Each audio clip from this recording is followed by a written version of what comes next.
Hello, everyone. This is Suzanne Knabe-Nicole from Police Science Doctor. Today with a broadcast of Police Science Snippets number 122.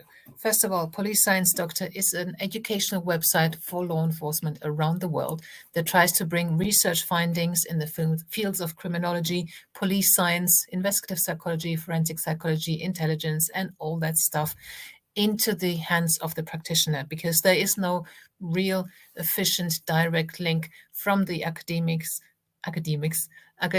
and the field of academia and all the research that is being produced by them to the actual frontline practitioners and those working in support functions. So that's what Police Science Doctor tries to do, to bring those two together. And one of the things that I do for this purpose is the Police Science Snippets. I go through lots of recently published journal articles and try to identify three nuggets of golden nuggets of information, basically, that I think could somehow be useful to you and your role. Of course, this will vary according to what your role is. There might not be something for you every week, but every week I do bring three of those to you. I email them to everyone who's on the free Police Science Doctor email list, so you get the snippet and the link to the original research in that email. In order to get onto that free email list, no obligations, you can cancel anytime. Just Google Police Science, go to Police Science Doctor and enter your details into the form that pops up or that you can find at the bottom of each page. And then I also go online every Tuesday and talk a little bit about these snippets and what they might mean and how they could be used. So hopefully there'll be something for you at some point. If not today, in the future or in the past, because if you get onto the email list, you also get the password to access the read page on the Police Science Doctor website, and you have 122 PDFs now with 3 snippets each. So just go through and see what is relevant to what you're doing. The first snippet for this week is about gender differences in police graduation. So we're talking about those who are studying and training to become police officers. There are different rates, it seems, of females that graduate compared to males that graduate. It says here, lower police training graduation rates for females can be explained in part by the stress environment of police training, as female trainees are more likely to respond to a less combative adult model of learning.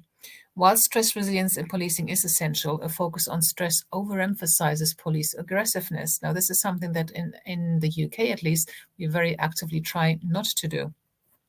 We practice policing by consent, and we'd be more likely to train de-escalation techniques rather than, simulate lots of stressful situations, I hope. Another factor is the low female to male ratio in police training. Higher proportions of females actually increase graduation rates of both genders, both females and males. Longer training programs also reduce female graduation rates due to the higher levels of caregiving responsibilities. On the other hand, higher instructors' level of education and the police organization's affiliation with academic institutions increase female graduation rates. So there are a few things that are making it less likely that more females are going to pass, and there are a few things that can be done that do make it more likely for females to pass. The second snippet is about guilt by association. So this study looks at the effect of one youth's arrest on their social network. It has been found that a friend's arrest increases a youth's own risk of arrest over the next year, even if ties with the arrested person have been cut. Police arrests are harmful for the youth's social network. Now, we've known for a long time that incarceration of adults and youth is very, very harmful and increases reoffending. And I would always argue that only the most serious and dangerous offenders should actually be incarcerated. Everybody else should be dealt with in different ways. And there can be very constructive and cost-effective ways of doing so that actually reduce reoffending. But prison is not it. But this is actually talking about arrest. Now, if somebody has been up to something, they do need to be arrested. So I don't have any alternative to offer here, but I think it's very interesting that this has such a contagious effect. It doesn't say, I've only read through the abstract of this article. So there were controlling variables, but I don't know if what these circumstances were in which the youth was arrested. And the last and final snippet for this week is about urban tourism theft. The tourism demographic most likely to become a victim of theft in Barcelona, Spain, are young females at restaurants and bars in the summer.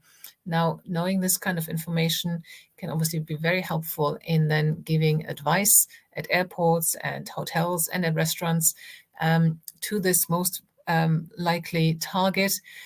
And it would also be interesting to see if this can be replicated in other tourism destinations, London, Paris, Milan, Rome. Or is this something specific to Barcelona? I would say it's probably quite generic, but obviously we need to confirm that with research. So these were the 3 snippets for today. A little bit of 3 snippets for today. It is quite late. It's always it's midnight in half an hour. I hope that you found something that could be of use to you. And I hope to see you again next week. Thank you very much. Bye-bye. Thank you for watching. I hope you found this content useful. You can get access to each episode's transcript with key learning points, timestamps, and references if you get yourself onto my mailing list. Just go to the main website on policesciencedoctor.com, and on the bottom of each page you will find a sign-up form for notifications of new content.